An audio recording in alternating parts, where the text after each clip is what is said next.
Howdy, folks. This is Ted Lasso, your favorite optimistic American football coach turned English football coach. And welcome to the Richmond Way, a Ted Lasso Rewatch podcast. So grab your biscuits, put on your AFC Richmond scarf, and let's embark on this journey together. Hello, everybody. Welcome back to the Richmond Way. This is some episode. When have we ever had rails? There's rails? Yes. There's a joke here, and I'm not going to make it. Not the good kind, because we're not in the 80s. Yeah. But welcome, everybody. What I do in my bathroom's my business. And for $20, it can be your business, too. Everybody's got a side hustle. Sushi. Imagine that. So, welcome, everybody. This is the Richmond Way. This is our episode where we're going to be talking about the 6th episode of Season 2 of Ted Lasso called The Signal. With me, again, as per usual, I'm Marc Fibbert. With me, somewhere on the screen, slantways, sideways, upways, downways, whatever ways, is Annie Marie Williams, the voice of her superhero. Hi. How's it going? Yeah. Oh no, I fucked it up. This way. Nope, still did it. Nope. Mark, get it together. Yep. There we go. This guy over here, Michael Soren, with the J in the middle initial. Oh, yeah, now Mike's just fucking with me. Here, I'll just do this. Mike is on screen somewhere to the side or below me. The pettiness. That's Mike's middle name. Anyway, right. Yeah. Mike's middle. Mike, yeah, there you go. Mike is not on screen, but his audio is. Mike's middle name, Tom Petty. And then joining us again is Jaurius. Welcome back, Jaurius. I thank you for having me. This is going to be such another fun episode. Yeah. Now, your first time on here with Bonnie, too. It's last time she was dealing with... Yeah. Hi, how are you doing up there? Hello. How's it going? Dealing with loud neighbors anymore. Yeah. Is that the episode we recorded where she had the audacity to move to a better place? Yeah. Yeah. The audacity. Yeah. The audacity. Joyce, Which I use the Adobe Audition instead of the Audacity to record my audio, so. I understood that reference. Mm-hmm. Yeah, the audio nerds did. Yeah. Yeah. Nice. Joyce, I don't recall if we asked you this last time because it's kind of something new that we're starting.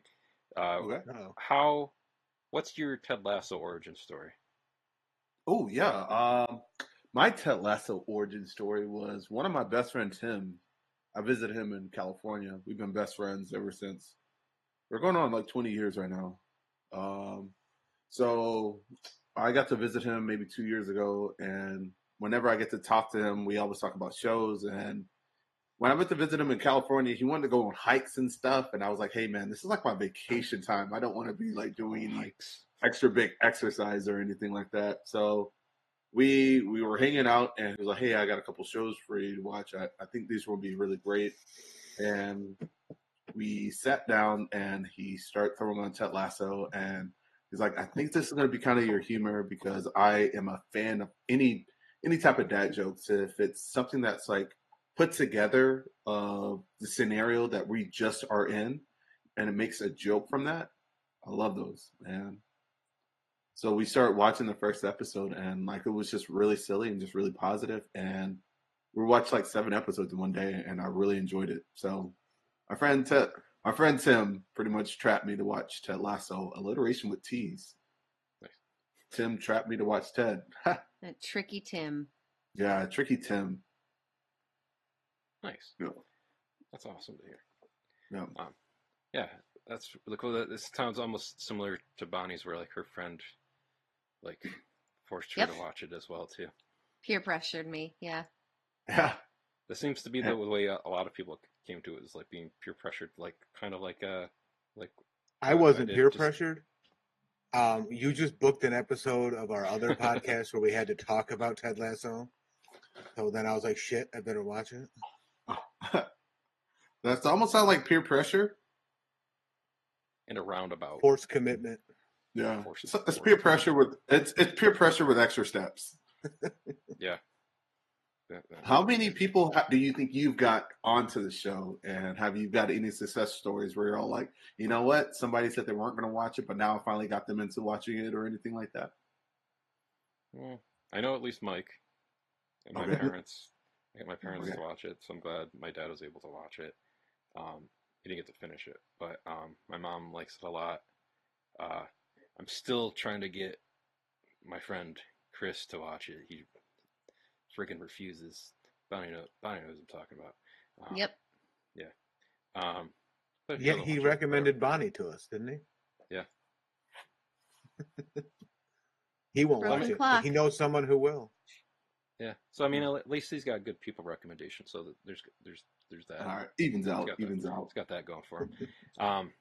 But speaking of that, this week, like I said earlier, before I went off the rails and came back on the rail and then left the rails again, we're talking about the season 2 episode of Ted Lasso called Rails are tricky. The Signal, which is the 6th episode of the season. It aired August 27th of 2021. It was written by Brett Goldstein, and the brief synopsis of the episode is: the Richmond Greyhounds are having success on the pitch, and even more so now that Coach Roy Kent discovers how to unleash the talent of Jamie Tartt.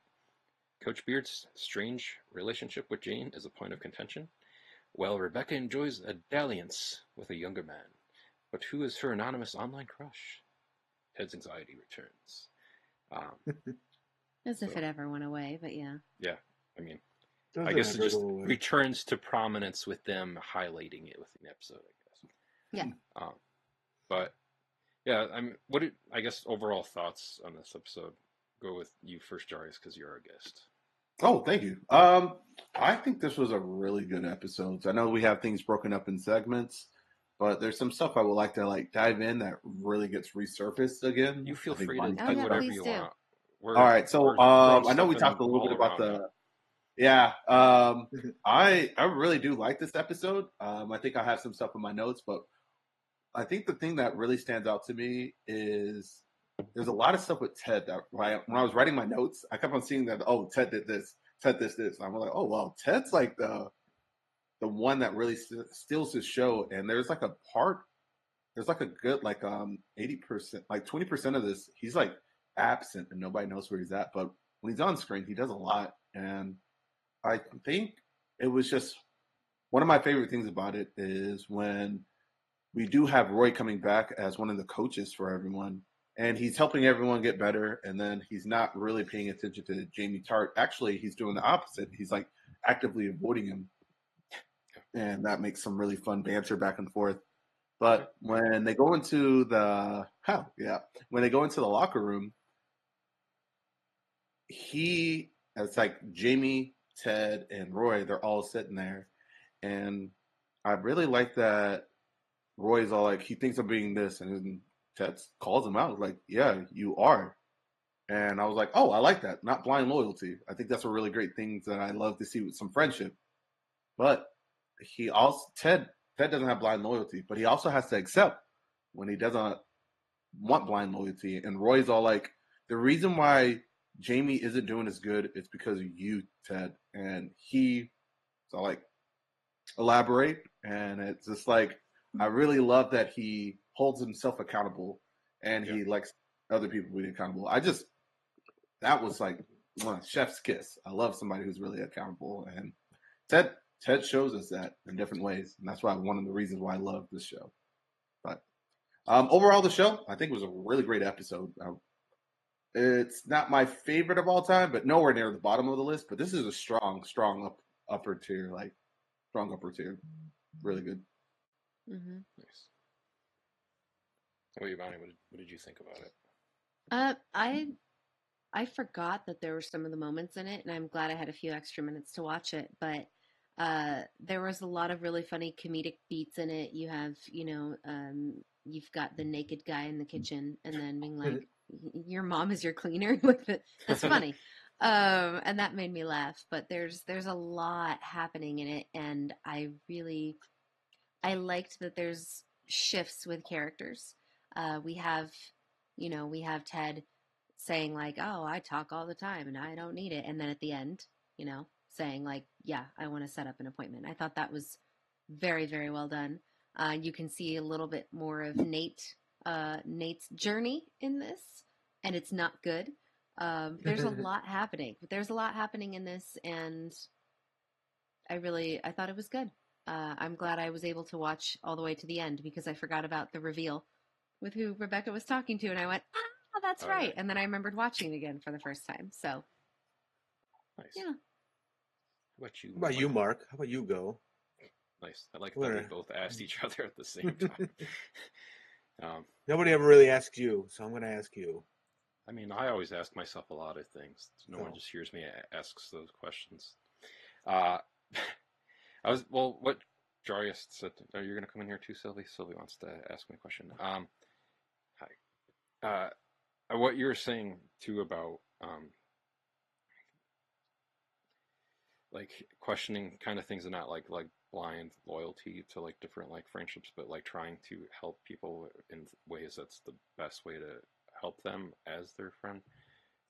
It's almost kind of like a theme for this episode between like Jamie and Roy and Ted with all of that, but then you also had Higgins like dealing with his whole thing with wanting to give advice to Beard about Beard and Jane's relationship and like really struggling with that throughout the episode, and even is like getting advice, like Ted gives him the advice about it, he gets advice from it about from Rebecca and from Keeley, but like ultimately he still follows like his gut to what he thinks is right to talk to Beard about it, and like Beard seemingly accepts it, but then like a minute later Jane is there and it seems like Beard kind of regresses like almost immediately back into that. Just because like which that was an interesting thing in this episode too, just because again like the thing with Beard and Jane is always weird too, because it seems like such a like toxic like relationship between the two of them in this, which is why it's always funny. It's like if you had to choose all the couples that you see that are on screen throughout the season 1, 2, and 3 of Ted Lasso, which one of those couples do you think will be married by the end of season 3? Would it be Beard and Jane? Would that be your answer? Most likely, probably not. But that's what the answer is. And that's a very real struggle, though. Like that's we've all been in that situation where either we've been in that relationship where after it ends, people go like, well, I really thought this the whole time. And you're like, thanks, jerk. You couldn't have told me. But then you want your people say like, well, we knew you would have figured it out on your own. But we've all either been in that situation on the receiving end, or we've been the friend watching the train wreck happen. Yeah. And I think that's a very universal experience. Honestly, I think most of us have been on both sides of it. Yeah. Did you tell me this, Bonnie? You probably did because you're smart. You can't see the picture. You can't see the picture from inside the frame. That sounds like something I would say. So we're just gonna I'll take credit for that. Okay. Dang it! If she wasn't going to take credit for it, I was like, that was definitely me, and I'm surprised that you forgot. But she took credit for it. So dang it. I'll say that was me. That sounds like something I would say. I'm insightful as hell sometimes. There you go. I mean, you are.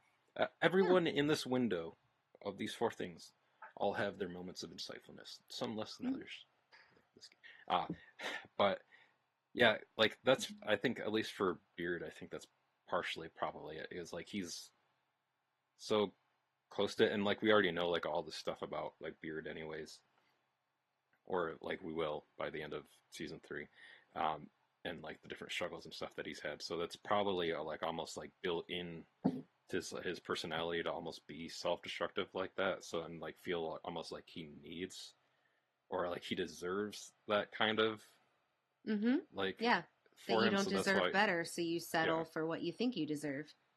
Yeah, he didn't listen to Roy, and he settled for fine, but maybe I don't know if that's what he thought he deserved. This is the best I deserve, so this is what I'll settle for.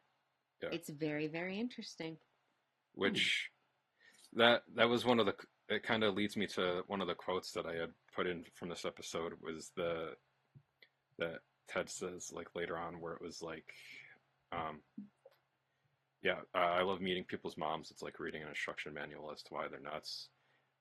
It's the classic Beard thing, the let's go.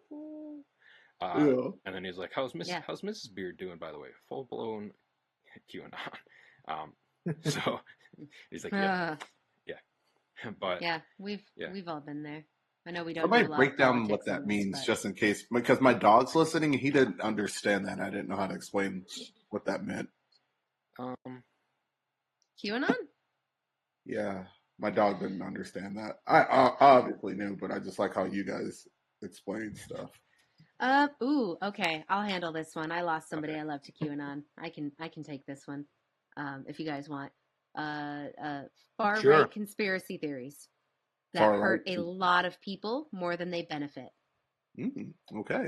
Started on Reddit, I think, as a joke. Nobody knows who this person was, but it hurt a lot of people and tore up a lot of families and a lot of relationships. Oh, whoa. Okay. Yeah. Cult, perhaps. That's kind of the TLDR on that one. While just being factual and not necessarily putting any personal spin on it. I like that. Okay. Yeah. That's what it is, basically. Hero got that. He says a really good job. That's what I was going to say. What is it? It's this guy right here. I thought it's from... That guy. All right, bye, guy. Yeah, goodbye. That's it in a picture. Yeah. For more on that, you can watch an episode of It's Always Sunny in Philadelphia. For more on that, just watch January 6th from whatever year that was. Yeah. But that whole thing about you meet somebody's mom, like my old therapist was like, yeah, meeting the parents is the instruction manual for the person that you're dating. And I went, oh, that's good. That's why therapists make the big bucks, because they say insightful things like that. I want to know how far different I am from my mom, but I know we have so many things in common as well, and I feel like I can kind of see that, but I still would feel so insulted if somebody was like, "You're like your mom," and I'll be like, especially if they mean it as an insult. Yeah. Yeah, but sometimes it's not necessarily, in my experience, not necessarily being like that person, but behaving in response to that person's behavior. Like maybe you're not as identical in some ways, but maybe your behavior and how you present yourself to the world is in response to the environment in which you were raised. Yeah. And so there may not be similarities, but it is a cause and effect. Oh, kind of like the pendulum will swing on the opposite side of some people. Okay, I understand that. Like some people's parents might have been like, if they have it like really bad with money, so they're not really good with it. And so when they get older, they're just always like really frugal and they don't want to spend any money because they've always seen the opposite end of it. And bingo. Oh, okay, all right. Yep. Or your parents are really strict, so then you like don't discipline your kids at all. So it's like. Over course correct it, but this is also like a good don't call back, call forward to what we'll eventually see from Ted's mom later on near the end of season 3, and like why Ted is the way he is because the way his mom is. So yeah, dude, you know what? I love these things. This is how I learn life. It's usually through video games and TV shows and movies, and being able to break it down. It kind of really relates to me, and so easier way for me to digest the learnable moments of life. So I think breaking stuff down, and this is probably one of the best things ever. And I think we learn a lot about Rebecca in this episode. She says like this, they always say this, they always do this. It's not going to be serious, and it's like, oh, so. How did that upbringing and that behavior with her parents, what did that model for her? Stay with someone who you shouldn't. Yep. Yeah. Stay together for the kids. Yeah. So, yeah, like going off like what you said there too, Bonnie, is like that also goes with the, the Beard Higgins dynamic there, the Roy, Jamie, Ted dynamic in this episode to then be the Rebecca wanting to talk to her mom and do, like the A, B, C story are all pretty much the same, through line of wanting to tell someone a difficult truth to try to help them to be better. So like then when Rebecca wants to do that, but her mom's already regressed to the way that she thought she would, which then leads Rebecca to regress in the same way, where instead of going for like the healthier thing that she has going on with who she doesn't know who it is on bantr, to then just doing the safe, fun thing with. Is it safe? The dude on the depending on what they're doing, I guess they're adults. But to be fair, is it not a good thing for Rebecca to, should she put all of her time and energy into somebody on an app that she's never met? It's true too. I don't know. Dating in LA makes you think about a lot of things. Both things can be true. Exactly. Yeah. Because we learn who it is, and of course we want to go, 100 in on it, but like, I did not. You did not? Oh. No, well, that was I did not like that storyline. Oh. Bonnie Let's thought talk you meant about it. that you didn't go full 100. Never mind. Go ahead. I was talking about who's revealed in the app and who's. Yeah, well, I did not like that storyline. That's for a different. That's not this episode. Yeah, it is. It's at the end. We're not there yet. I mean, we can pop around. It's cool. We're talking about everything. If it flows, it goes. We're the House of Pain. Jump around. The House of Pain. Yeah. Jump up and get down. Go ahead, Mike. Mike, tell us why. I don't know. I just thought it was. I'm thinking of it too logically. Like, she's the owner of the team. She pays this person. He's their employee, basically. And it's like. Yeah. And it was too. For that angle alone, I was like, I don't think she would have done this. I think she's smarter than that, because that's one thing I was like, it just felt like a dumb business decision, and I didn't think she'd make it. Secondly, it was just like dating a player. Had she had the conversation with Keely yet about like, where do you see yourself and whatever? Oh, dating a football player, and where are you now? Dating a dumb 21-year-old football player. Yes, Sam's different than Jamie Tart. Yes, very much so. But she kind of like laid that on the line for Keely at one point, just to kind of do the same thing. And it's just because you like Sam as a person, you like Sam as a character, you like what he brings to the table, and then he starts dating Rebecca, or not at this point in time, I guess. Okay, yes, that's the whole point of bantr. You're gonna meet someone. No, sight unseen, all that stuff. You'll connect on a different level. I get that. But then there was just like the whole aspect of it just felt like an easy, like, it just felt like weird writing I didn't like. Okay. That's the same thing with Keely Jones to me. It's just a writing choice that I didn't agree with. So it just didn't sit well with me. That's fair. Like power imbalance and everything, and how it seems like not. Yeah. Okay, I can see that. It's because I saw it, like, I guess for Sam, not Keely at this point in time, in the series. It's like, okay, this is just setting up something later that, like, it just felt too obvious of a setup that he knew what was going to happen later. Like, there's no way it's going to work out. There's no way they're going to stay together. Like, there's no way, like, they'll be happy for whatever amount of time, and then something's going to happen. Either he ends it, she ends it, she regresses, he regresses. Someone's going to regress because of this whole little setup. And I was just like, okay, that's too on the nose. Like, tease me more, please. We don't do phrases here, do we? What a soundbite. For me, I kind of on the other end of that. I kind of liked it. People are.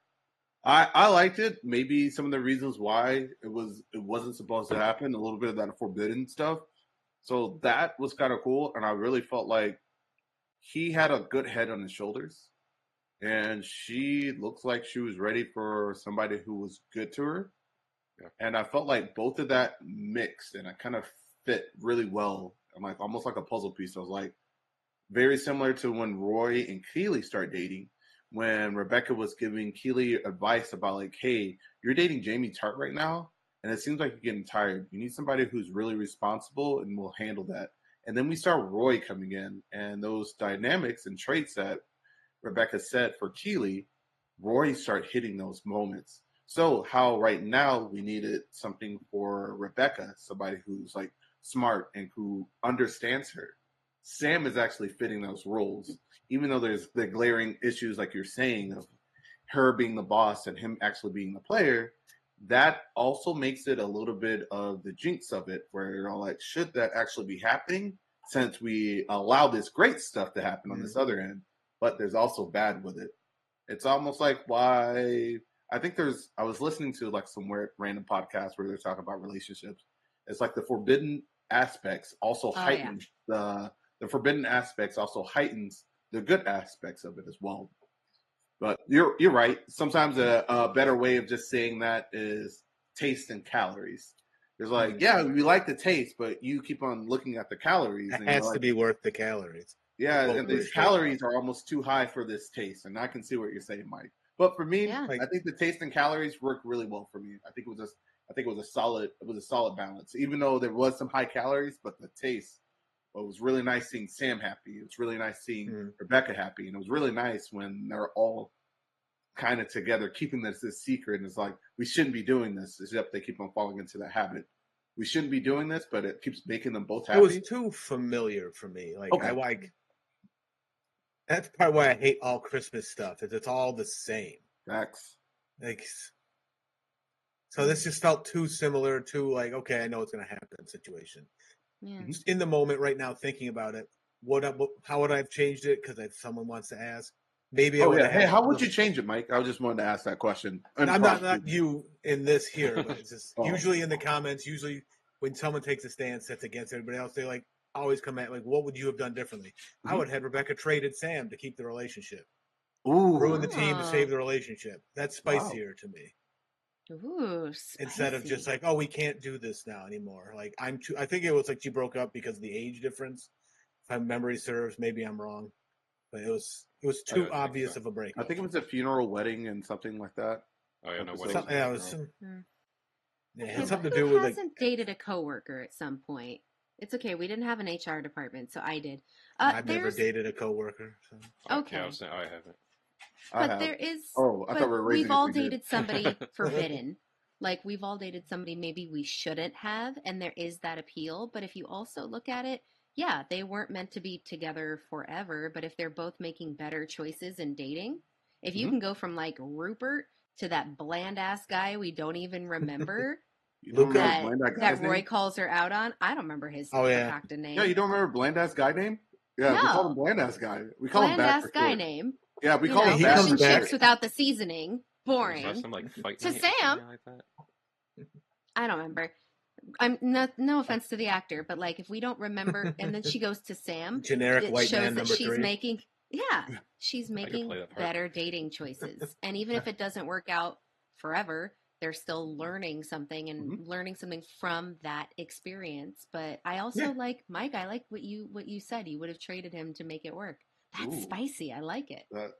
That's a really hard choice as well. But I like what you're saying is like we can all start learning stuff from like dating stuff. Like I hate when I don't know if anybody ever has a friend, and hopefully they're not that friend, where they go from like a really horrible relationship to another equally horrible relationship from like, it's like a lateral move, but like in different circumstances. It's all like, what are you doing? But this is like, if you don't have that friend, you are that friend. Yeah. Hopefully, you know what? I gotta start rethinking my life right now. But Jaurius, this is an intervention we all. I'm trying so hard. Sorry. You're doing great. Don't listen to Marc. You're doing great. I appreciate it. But yeah, I love so many other things about this episode as well. Like pretty much, let's go to the reason why this episode is called "This Signal." Mm-hmm. I was gonna say everybody on 4, 1, 2, 3. On 4. I don't know. There's 4 people. On 4. There you go. I think I put in my notes, one of my favorite things about seeing the signal was, like, I know Ted Lasso normally doesn't like the cuss and everything. So He was very doing much the signal. awkward. When he's doing the signal, he's like trying to hide it behind like his coat. So he's doing it like that. And I love that. Does anybody want to talk about how that is like playing on paper? Because I was almost looking at it like in a deeper level, like almost like a cathartic type of way. Or like Roy came up with. Roy just wanted to be able to do that to Jamie. That's the way I look at it. Is Roy came up with it? That's his true feeling about Jamie. Is fuck you. So. Yeah. Although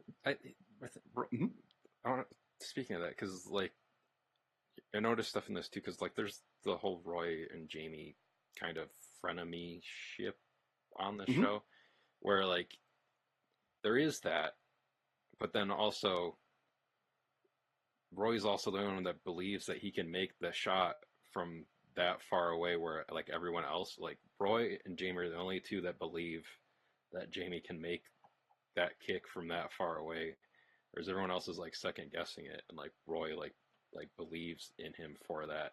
And you see him kind of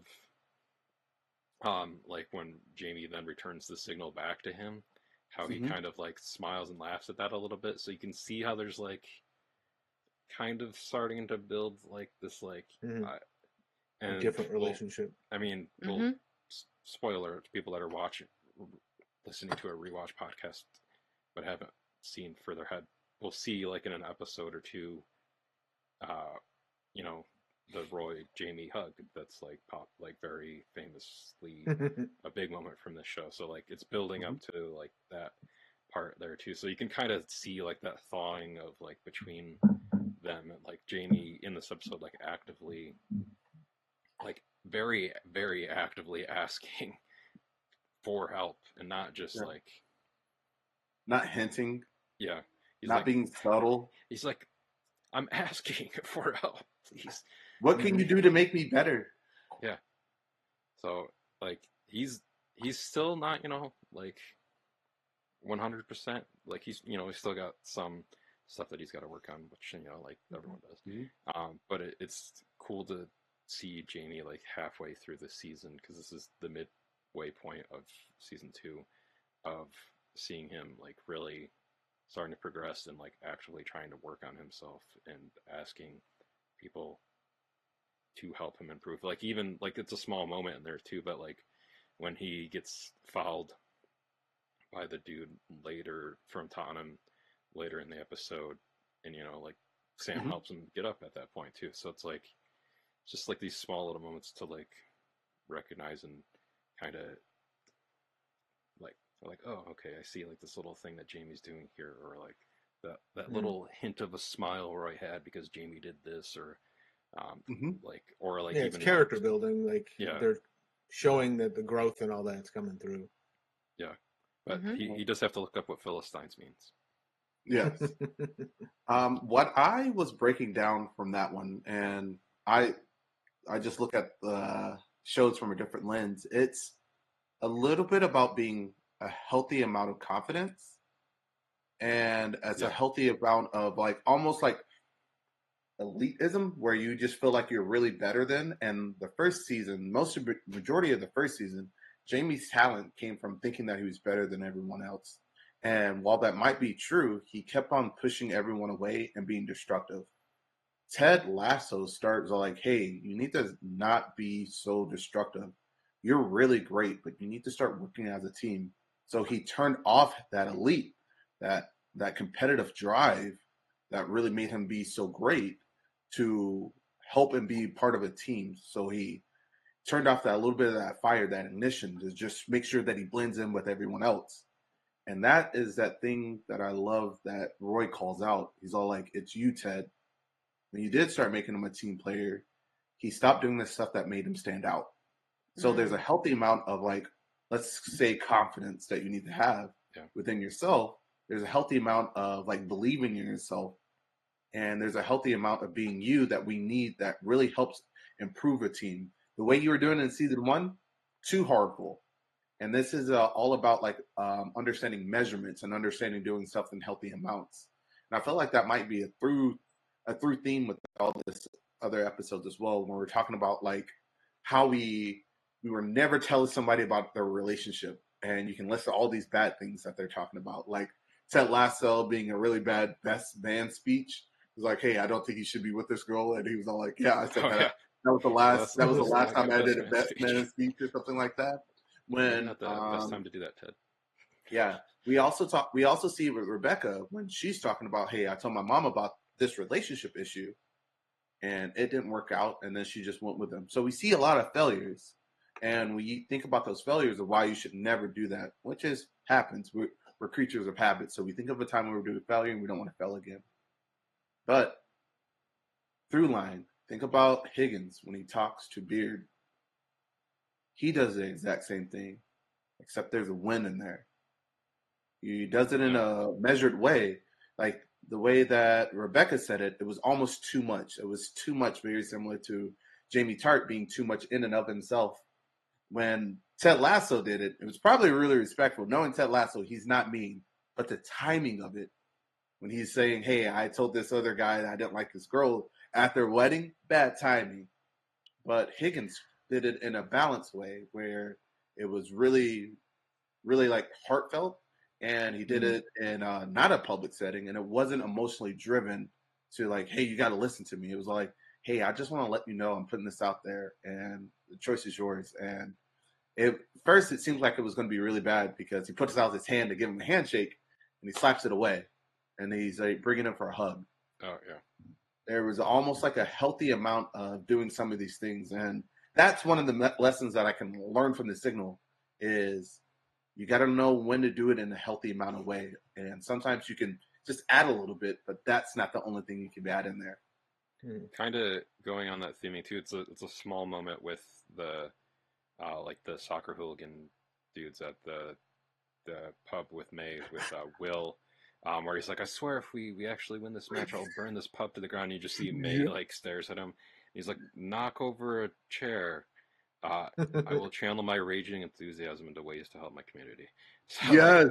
like even with like yes, like even the smaller characters, like that same theme of the episode of like, you know, someone probably did one of these talks with him off Screenville, talking to him about, you know, that, and it's helping him out. So it's like I like how it's like even like smaller like characters that we might not see a lot of. It's this through line in this entire episode of like that same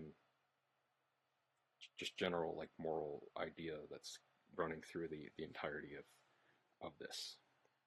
I think it's pretty cool and shows how good the writing is on the show, just because it's like little and different subtle stuff like that. Yeah, and just different ways that people interpret stuff, because this might have been my second or third time ever watching that episode. Like I watched it earlier today. Usually I like before we do these, I like to watch the last two episodes just to make sure I'm understanding the momentum and seeing where everyone's at. And yeah, it's just it's a great way of how people interpret stuff. I just love interpretations when somebody can come up with like a different way. It's like, I never even thought about that one. And now just sitting here and just like sitting on it, it's like, oh, that was here. Oh, and that was also over here. And like, oh, it was over here. That theme is like marrying everywhere. It's really cool. It's almost like, yeah. Yeah, I agree with that. That's why it's fun doing with these with all of you, just because I like hearing the different perspectives that each of us have from our own different points of view on all of this stuff. Like, there's another thing that Becca's mom says at one point in here too, which is like it's funny because it's like, it feels like it's supposed to be like a feel good kind of like a quote that's supposed to be like uplifting or like inspirational, but it's like a sentence that doesn't really mean anything because it doesn't really say anything, because she's like, there comes a point when you realize life is long and it's also very short, and sometimes it's neither, but it is also what it is, you know? Yeah. Still makes perfect sense. When somebody's being so deep yet so shallow at the same time, like it's just, it's very similar to when Danny had and he's like, football is life, but football is also death. But football is life. Football is also football. Yeah. Yeah. Like, and like, there's like one of the other things that like stood out to me in this episode too. Like we kind of jump over to like Nate, and this is like Bonnie brought it up a little bit earlier, like Nate having more of his like de-evolution, if we want to call it that, but or Kind of like the extremes mentioned earlier. He was Yeah. one way, he kind of swings the other way, and then you can find that stasis in the middle. I don't want to say de-evolution, but he kind of leaned into a different way of being, going over to the dark side, whatever. But it's like it's about both. He needs to find that Goldilocks equilibrium somewhere in Mm-hmm. there. Oh yeah. Yeah, because Yeah, he this does is the first taste of success he gets. Yeah. Mm-hmm. Because And like, even that, like he Wonder wins the game with his call, then he's getting all his attention, then he messes up saying wunderkind. Yeah. And which, spoiler alert, he'll get very pissed when people say it's Wonderkind. He's like, no, I said it the right way. I said it the right way. I didn't say Wonderkind. Yeah. But I think that's when we are talking about that as well, because I watched the episode prior to this as well, when we were trying to build his confidence up and a little bit of his assertiveness. And he is being assertive, but the fuel of that assertive comes from almost like a self-loathing and not from inspiration. Like it's very similar to Jamie. where you have like where you blur the lines of like things can be very similar, like manipulation and influence. Those are very similar, but it's almost like when you're doing it in the moment, you can't really tell sometimes. Sometimes it could be good and sometimes it could be bad, your influences. But when you're trying to influence somebody, you're just trying to motivate them. And and at least in my definition, when you're influencing somebody, you're trying to get them to motivate you or you're motivating them to get your task done. That's really good. When you manipulate somebody, you're getting them to get the task done. And there's a difference between there. You can kind of trick and you can kind of manipulate it. And it's almost like where he comes from his confidence. It doesn't come from like a good place. And you can start seeing where it starts biting him in the long run. Yeah. Like right now, it helped him right here, right now. So he's like, wow, if I do that again, it's just going to keep on helping me. But that's not a good source all the time. Yeah. That's like another mirror in this episode too. It's like the same thing that's going on with Jamie, where like Jamie, like you were saying, is not using like that confidence that he had, but we also know that like Jamie only like has like that certain way that he's acting because he was like trying to basically piss off his dad in a way to do that stuff. So he like even his like confidence wasn't coming from like a place that it should be coming from, but now it kind of is in a way because of the way that, like it's almost like they're both coming at it from like the same like different angles, but like Nate's, like you're saying, Nate's confidence is coming from like this weird toxic. I mean, they're both kind of coming from like they're from a toxic having the place. confidence from like a toxic place, but still also then coming at it from different angles because of that. And Nate's starting to build that confidence because he's never been a person who used it at first. So now he did it one time and he's like, all right, this is what it's like. And he's like, he's going to get like infatuated, get drunk off of that. And Jamie's always used it as like, he's just turned off his confidence and he has to figure out a good way of turning it back on. And it's, oh, wow, this is really great. Yeah, this episode just got a lot better for me. There's emotional undertones of this that really drive everything to a higher level. Yeah, it's just like a lot of the subtext and like layers of what's going on with everything in this, and to kind of segue from that, we can get into like the last kind of like big thing from the episode is, and like Bonnie said earlier, it didn't really go away, but it's just being re-highlighted again with Ted's panic attack coming back into, you know, a highlighted thing within this episode, and Rebecca's still being the only one that like is recognizing he's like, she's like, everyone else thinks that he like ate something bad and he's got to run to the bathroom to. Well, that's what he told them. So I feel like Beard knows and Beard is a person who will just give him his space while he handles that a little bit. He's But being that's his just my beard. interpretation because I feel like Beard might know, and he's like, I mean- he's having it again, and he's trying to hold that front just to make sure it doesn't get leaked out. And I feel like Rebecca's doing a good way of doing that as well. I mean, that's what everybody Just thinks is differently. happening with Ted right now. They think it's leaking out. Bad fish pie. Yeah. Mm. But yeah, what you said, Bonnie, I mean, Jane Is there did good fish follow pie? Keeley all the way home to make sure that Bearded. Beard wasn't Mhm. shagging Ted. So, That's great. but, No, it's just Yeah. with the whole Ted thing when you're talking about all these other people are stepping into their stride. They're finding their moments. They're seeing who they really are. And they're starting to not realize, Ted's starting to realize, I don't know who I am. Like, I'm seeing all this success around me. And then he's got the whole problem back at home. yeah, He has slipped a- up in this episode, too, when There's like my wife. he got phone calls. My wife, I mean, his mother, or whatever he said. Yeah. Mm-hmm. His world, I guess he knows it. Like he's used to being the guy, brings everybody up, gets them all to go. Nobody brings him up. Nobody, because Yeah, that's like- how he's designed it. It's very subtle in the beginning of this too. Like he's walking through and like talks to every single person, knows everybody's name that Mhm. works at the pitch there. Like every single person. So that was like, and then like, but then when it like he needs that same kind of help, it seems to be like Rebecca only is like the only one that recognizes or can like Mhm. see. I challenge that. Sharon. Oh, Well, Sharon has been on his heels about this, and not like in a different way. She's all like, I'm seeing something. He's like, would you like to talk? And they're like, well, I'm always talking and all that stuff. yeah. I feel like she starts understanding and sees a little bit more flags than other people have. And I I'm think sure she she starts does. telling when the pattern of when one is about to happen because she's there and she always pops up and she's looking at him.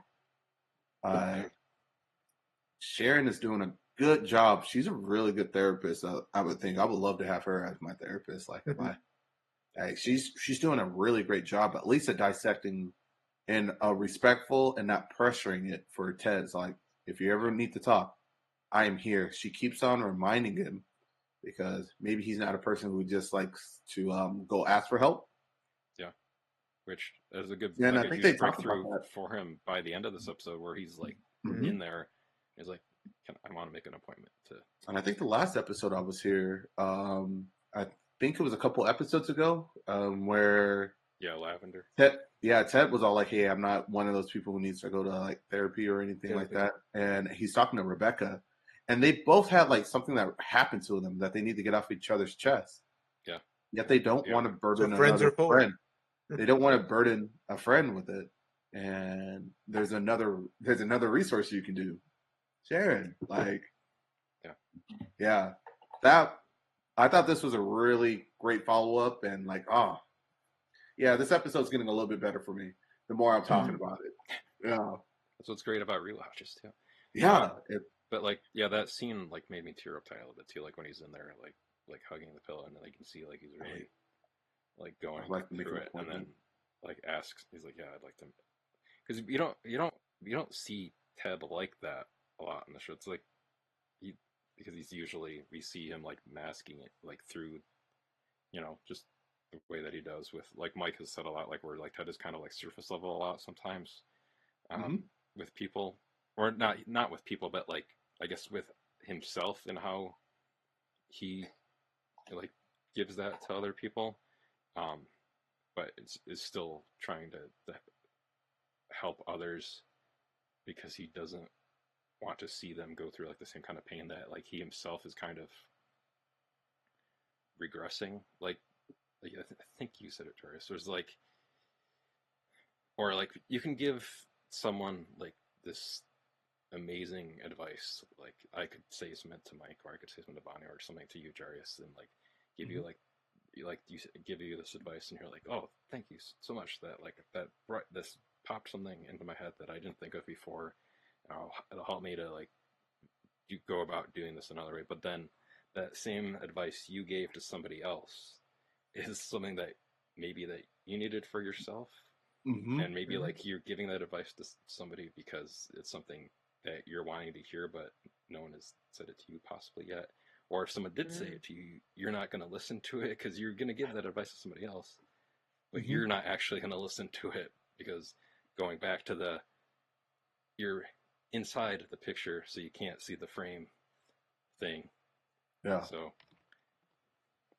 I don't know. So I think that's where Ted has been a lot, and like again talking about when we eventually see his mom, like because of not dealing with all of his trauma and stuff properly. That's how he deals with it, is by deflecting, masking, and all this other stuff, and not properly processing his stuff, which will ultimately come back to him, like the panic attacks and whatnot. So, and just healthy ways of handling it, because he doesn't have any healthy ways as of yet, or tools or resources to talk about that. Yeah. So I like what they did with that one, and like Rebecca, like she sees him having a panic attack, and I feel like Beard has to stay on the pitch because he's the assistant coach. Yeah. But Rebecca, the big owner, was like, "Hey, I'm about to go." Doesn't tell Keely or Higgins where she's going. Yeah. So she keeps it a secret, and then she looks for him, finds his jacket, and like holds it and is like looking for him. And then when all the other people come in, she's like, "Oh yeah." And then she goes to Beard and was like, "Hey, you know where Ted's at? Oh, Fish." And then he's like, "Okay, we'll keep it at Fish then." And I thought it was just a really good way. That way you're not like putting all his other business out there as of yet until somebody else puts that out there. Rhymes with plate. Yeah. But yeah. The and then she leaves him the voicemail to just show him that she's like trying to figure out the best way that she can support her friend, and to try to figure out some way to help him see what he's going through. Which he's either in do not disturb or his phone's off mode, and because it goes straight to voicemail. Yeah, not even a ring. Yeah, I didn't catch that scene. While powerful, I ruined it in my own brain because he sits up and I'm like, he's wearing his fucking coat. She was holding his coat, and I just got confused and I ruined it for myself. Like, but I see the power in it, but then I was just like, what? Wait, the coat, and I get hung up on that every single time. Yeah, I don't know if you noticed earlier in the scene, he says, "I'm wearing two coats right now." He looked dead at the camera and said that. You don't remember that? No, I did not. Yeah, he was like, "I am wearing two coats right now," and I was like, "Oh, that was a weird part. I don't know why he said that." But I guess like wrapping from there, and is any like stuff that like highlighted or quotes that we didn't say yet as we're kind of wrapping the episode that like maybe we didn't bring up yet, that like anyone had on their notes or anything like that I know for me, like for mine, I know that Mike was upset there's still no Loki's Toboggan. Also the HR Puffin stuff joke, we mentioned this off Mike recording. That joke was for people in the ages of the mid 70s. And I think only Bonnie and I got that joke, maybe, possibly. Or did you get it too, Mike? I mean, I know who HR Puffin stuff is, yes. Yeah. Sid and Marty Croft. And I remember years ago when I worked at GoDaddy, this is a very quick story, that their assistant called in to like renew their websites. And I was like, "Oh yeah, I know what this is." And they're like, "Oh, I'm surprised that you born in the year, or like you at your age know what Land of the Lost and HR Puffin stuff and all that are." I was like, "Yeah."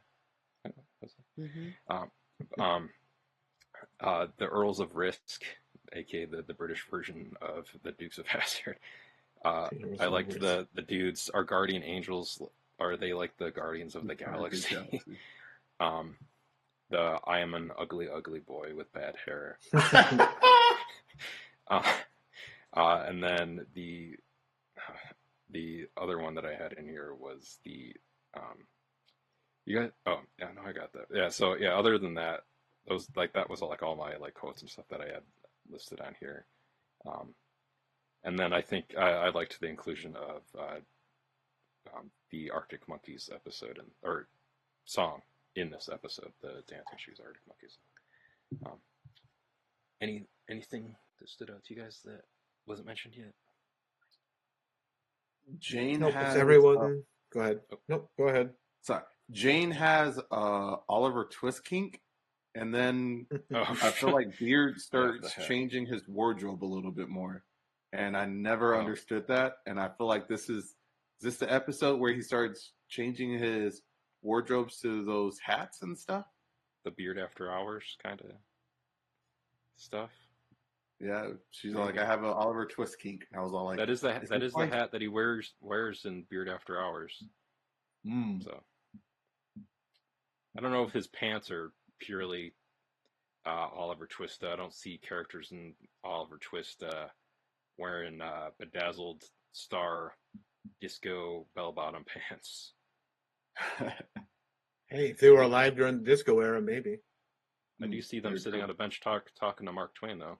So, there's that. That's for people that follow Richmond Way Pod on Instagram. But yeah, so if anyone else doesn't have anything else to say, I think this was a really good discussion about the signal. So we'll finish all with doing the signal. Again.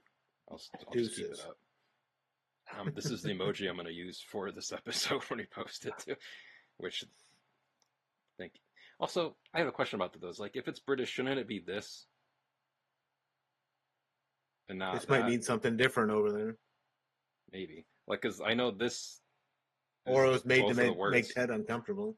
Or it's just Americanized for us to recognize what they're doing on the show, like some other jokes.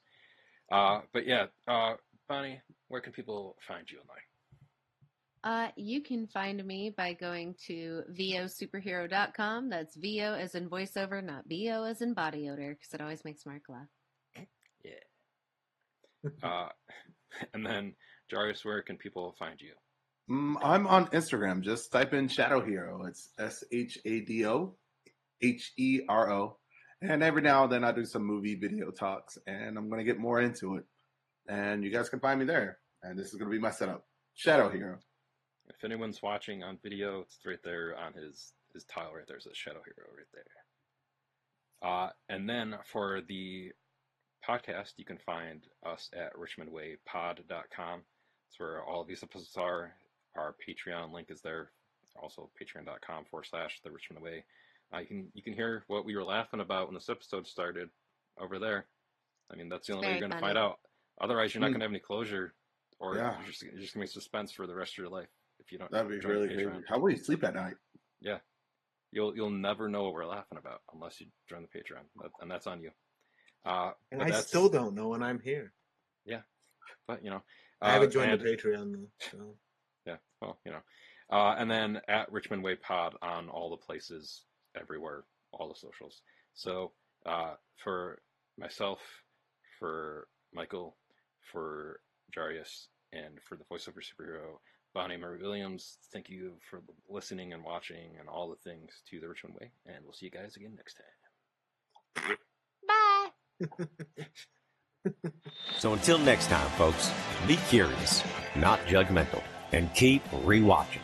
This is Ted Lasso signing off. As the man once said, the harder you work, the luckier you get.